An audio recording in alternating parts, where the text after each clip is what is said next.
The Rendezvous by Turgenev. I was sitting in a birch grove in autumn, near the middle of September. It had been drizzling ever since morning. Occasionally the sun shone warmly. The weather was changeable. Now the sky was overcast with watery white clouds. Now it suddenly cleared up for an instant, and then the bright, soft azure, like a beautiful eye, appeared from beyond the dispersed clouds. I was sitting looking about me and listening. The leaves were slightly rustling over my head, and by their very rustle, one could tell what season of the year it was.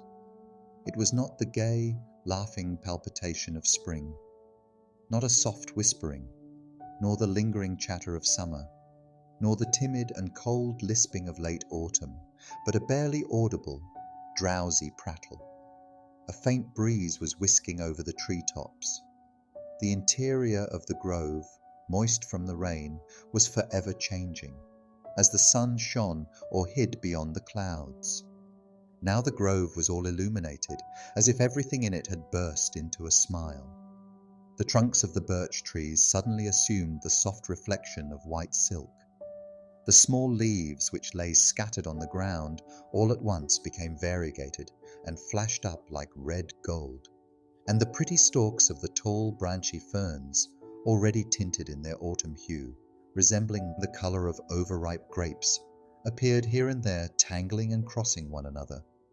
Now again, everything suddenly turned blue. The bright colours died out instantaneously. The birch trees stood all white, lustreless, like snow which had not yet been touched by the coldly playing rays of the winter sun.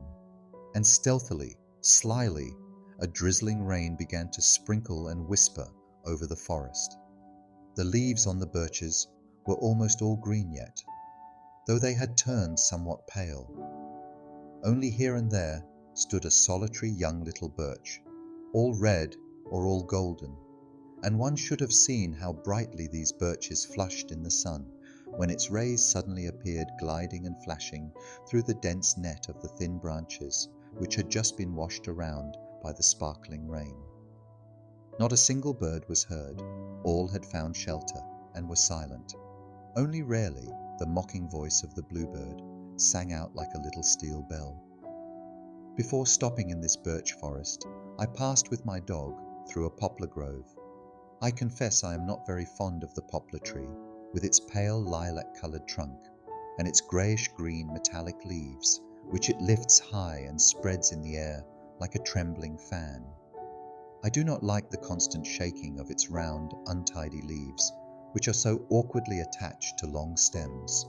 The poplar is pretty only on certain summer evenings, when, rising high amid the low shrubbery, it stands against the red rays of the setting sun, shining and trembling, bathed from root to top in uniform yellowish purple. Or when, on a clear, windy day, it rocks noisily, lisping against the blue sky, and each leaf seems as if eager to tear itself away, to fly and hurry off into the distance. But in general, I do not like this tree, and therefore, not stopping to rest in the poplar grove, I made my way to the birch forest, and seated myself under a tree whose branches started near the ground, and thus could protect me from the rain. Having admired the surrounding view, I fell asleep. I slept that tranquil, sweet sleep, which is familiar to hunters only. I cannot say how long I slept, but when I opened my eyes, the entire interior of the forest was filled with sunshine, and everywhere the bright blue sky was flashing through the cheerfully droning leaves. The clouds disappeared, driven asunder by the wind which had begun to play. The weather was clear now, and one felt in the air that peculiar, dry freshness, which, filling the heart with a certain vigorous sensation, almost always predicts a quiet, clear night after a rainy day. I was about to rise and try my luck at hunting again, when my eyes suddenly fell on a motionless human figure. I gazed at it fixedly. It was a young peasant girl. She was sitting some 20 feet away from me, her head bowed pensively, and her hands dropped on her knees. In one hand, which was half open, lay a heavy bunch of field flowers, and every time she breathed, the flowers were softly gliding over her checkered skirt. A clear white shirt, buttoned at the neck and the wrists, fell in short, soft folds about her waist. Large yellow beads were hanging down from her neck on her bosom in 2 rows. She was not at all bad-looking. Her heavy fair hair, of a beautiful ash color, parted in 2 neatly combed half-circles from under a narrow dark red headband, which was pulled down almost to her ivory white forehead. The rest of her face was slightly tanned, with the golden sunburn peculiar to a tender skin. I could not see her eyes. She did not lift them, but I saw her thin, high eyebrows, her long lashes. These were moist, and on her cheek gleamed a dried-up teardrop, which had stopped near her somewhat pale lips. Her entire small head was very charming. Even her somewhat thick and round nose did not spoil it. I liked especially the expression of her face. It was so simple and gentle, so sad and so full of childish perplexity before her own sadness. She was apparently waiting for someone. Something cracked faintly in the forest. Immediately, she raised her head and looked around. Her eyes flashed quickly before me in the transparent shade. They were large, bright, and shy, like a deer's. She listened for a few seconds, not moving her wide-open eyes from the spot whence the faint sound had come. She heaved a sigh, turned her head slowly, bent down, still lower, and began to examine the flowers. Her eyelids turned red, her lips quivered bitterly, and a new teardrop rolled down from under her heavy eyelashes, stopping and sparkling on her cheek. Thus, quite a long while passed. The poor girl did not stir. Only occasionally she moved her hands and listened all the time. Something cracked once more in the forest. She startled. This time the noise did not stop. It was becoming more distinct.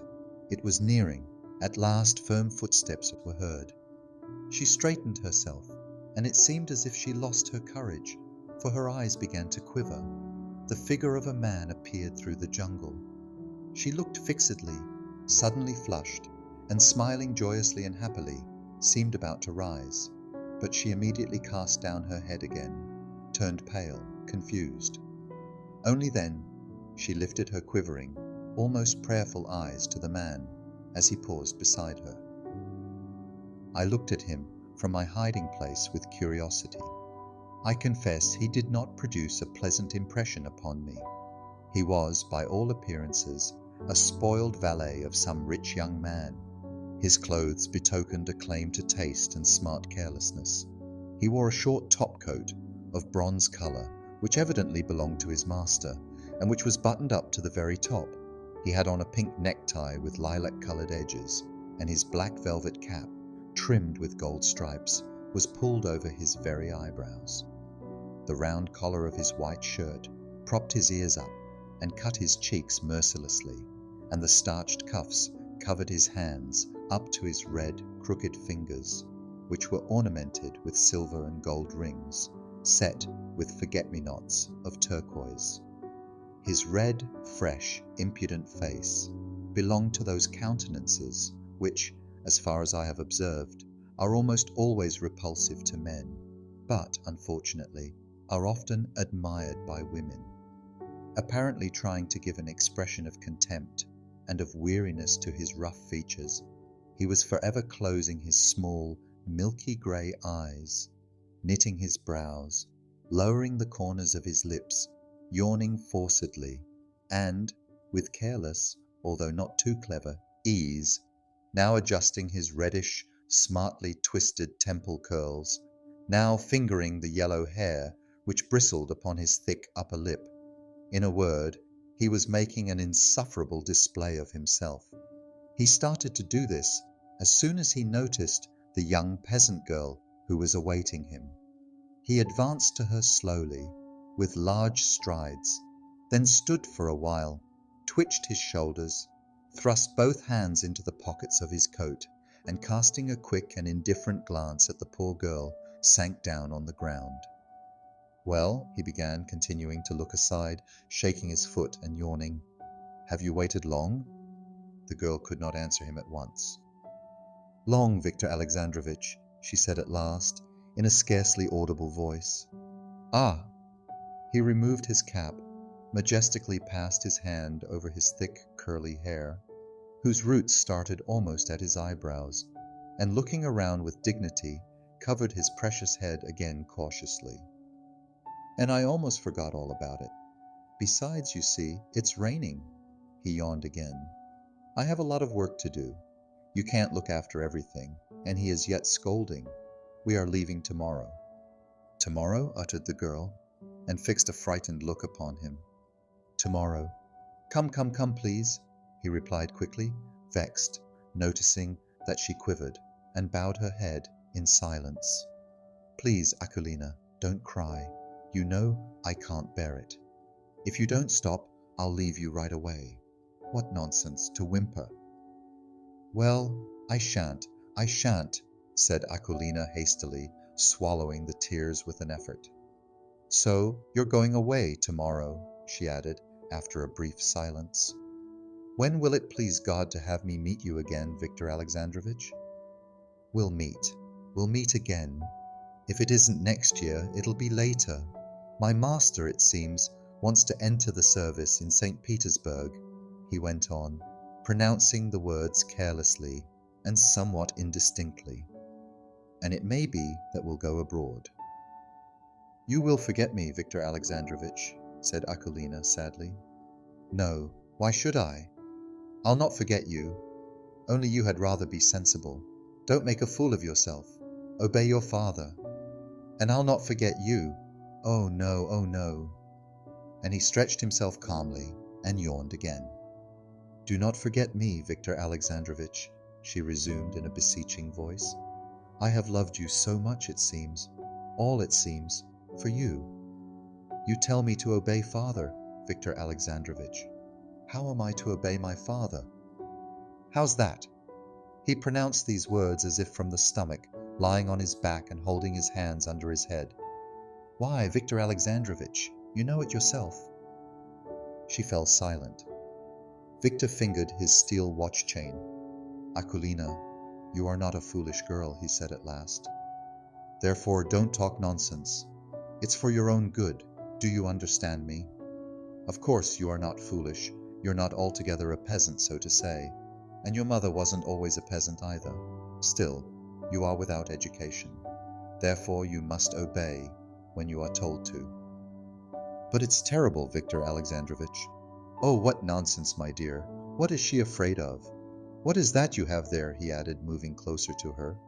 Flowers? Flowers, replied Akulina sadly. I have picked some field tansies, she went on, with some animation. They're good for the calves. And here I have some marigolds, for scrofula. Here, look, what a pretty flower. I haven't seen such a pretty flower in all my life. Here are forget-me-nots, and these I have picked for you, she added, taking from under the tansies a small bunch of cornflowers, tied around with a thin blade of grass. Do you want them? Viktor stretched out his hand lazily, took the flowers, smelt them carelessly, and began to turn them around in his fingers, looking up with thoughtful importance. Akulina gazed at him. There was so much tender devotion, reverent obedience, and love in her pensive eyes.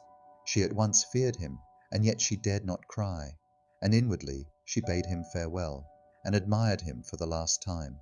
And he lay there, stretched out like a sultan, and endured her admiration with magnanimous patience and condescension. I confess I was filled with indignation as I looked at his red face, which betrayed satisfied selfishness through his feigned contempt and indifference. Akulina was so beautiful at this moment.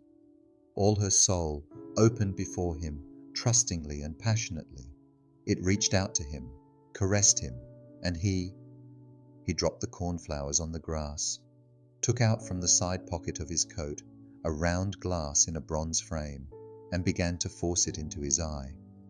But no matter how hard he tried to hold it with his knitted brow, his raised cheek, and even with his nose, The glass dropped out and fell into his hands. "What's this?" asked Akulina at last, with surprise. "A lorgnette," he replied importantly. "What is it for?" "To see better."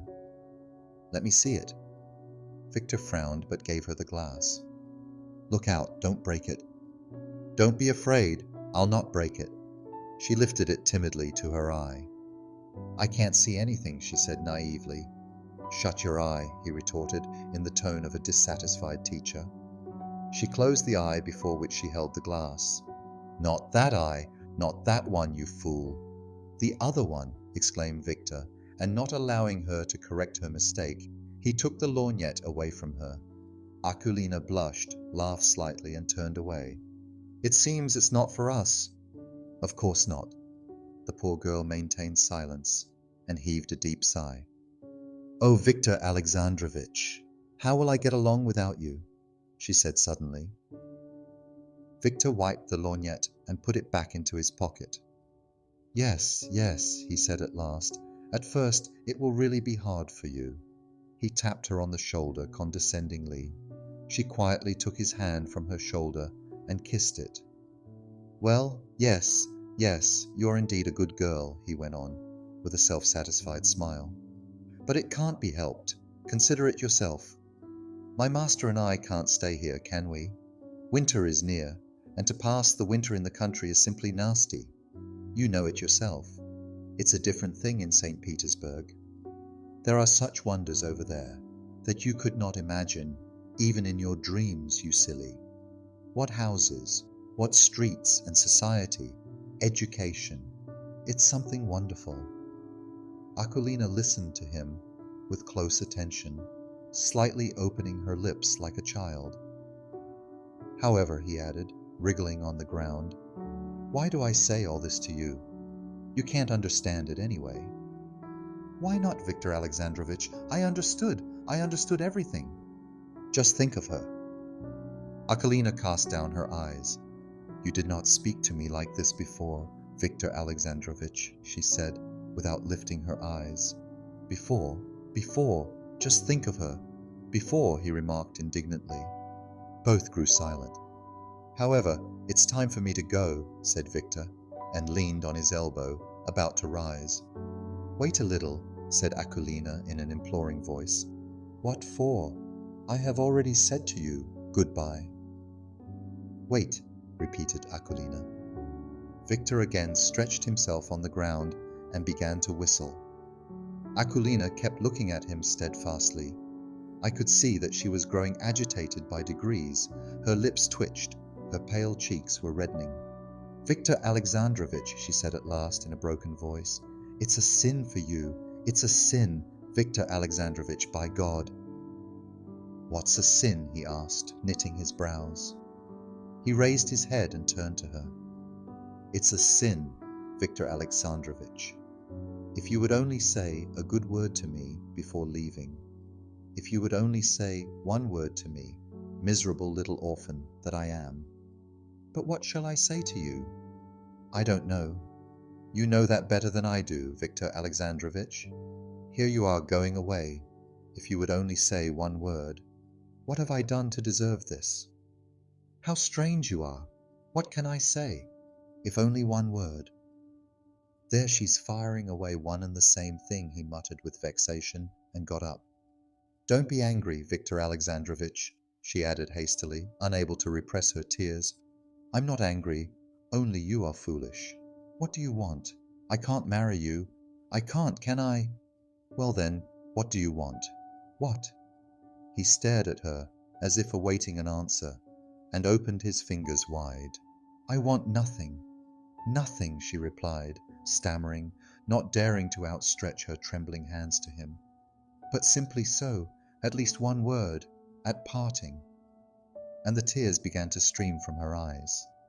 "Well, there you are. She started crying," said Victor indifferently, pulling the cap over his eyes. "I don't want anything," she went on, sobbing and covering her face with her hands. "But how will I feel now at home? How will I feel? And what will become of me? What will become of me, wretched one that I am? They'll marry the poor little orphan off to a man she does not like." My poor little head. Keep on singing, muttered Victor in a low voice, stirring restlessly. If you only said one word, just one, Akulina, I...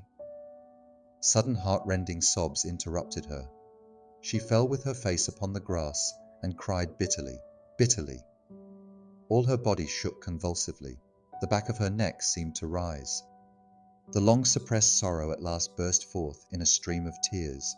Victor stood a while near her, then he shrugged his shoulders, turned around and walked off with large steps. A few moments went by. She grew silent, lifted her head, looked around and clasped her hands. She was about to run after him, but her feet failed her. She fell down on her knees. I could not endure it any longer and rushed over to her, but before she had time to look at me, she suddenly seemed to have regained her strength, and with a faint cry she rose and disappeared behind the trees, leaving the scattered flowers on the ground. I stood a while, picked up the bunch of cornflowers, and walked out of the grove to the field. The sun was low in the pale, clear sky. Its rays seemed to have faded and turned cold. They did not shine now. They spread in an even, almost watery light. There was only a half-hour left until evening, and twilight was setting in. A violent wind was blowing fast toward me, across the yellow, dried-up stubble field. The small withered leaves were carried quickly past me across the road. The side of the grove, which stood like a wall by the field, trembled and flashed clearly, but not brightly. Everywhere on the reddish grass, on the blades and the straw, innumerable autumn cobwebs flashed and trembled. I stopped. I began to feel sad.